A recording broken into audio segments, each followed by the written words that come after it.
नाशिकमधील भोंदूबाबा अशोक खरात प्रकरणामध्ये एक धक्कादायक माहिती समोर आली आहे। अशोक खरातला अटक करण्याच्या 3 दिवस आधी तो कोणाकोणाला भेटला होता आणि या भेटीमागे कोणाचा हात होता, नेमकं कारण काय होतं, असे अनेक प्रश्न आता उपस्थित होत आहेत। सध्याची प्राथमिक माहिती समोर येते त्यानुसार हा भोंदू खरात त्याला नाशिकमधून अटक होण्याच्या 3 दिवस आधी तो राज्यातल्या 3 IAS अधिकाऱ्यांना भेटला होता। या भोंदू खरात आणि त्या 3 IAS अधिकाऱ्यांमध्ये शिर्डीतल्याच एका नामांकित हॉटेलमध्ये बैठक झाल्याची माहिती समोर आली आहे। हे तिघेही IAS अधिकारी शिर्डीतलेच असल्याचं बोललं जातंय आणि त्यांची ही भेट घडून आणण्यामध्ये हात होता एका विनोद नावाच्या एका व्यक्तीचा।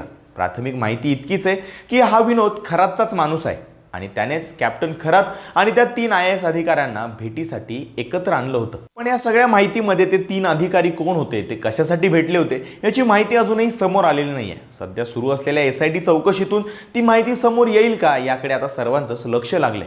विनोद नावाचा खरातचा हा माणूस समोर आला तर अनेक खुलासे होतील। सध्या पोलीस त्या विनोदचा शोध घेत असल्याचं कळून येतंय। त्यामुळे या भोंदूबाबा खरात प्रकरणामध्ये रोज काही ना काही वेगवेगळी माहिती समोर येते, हे पाहावं लागेल।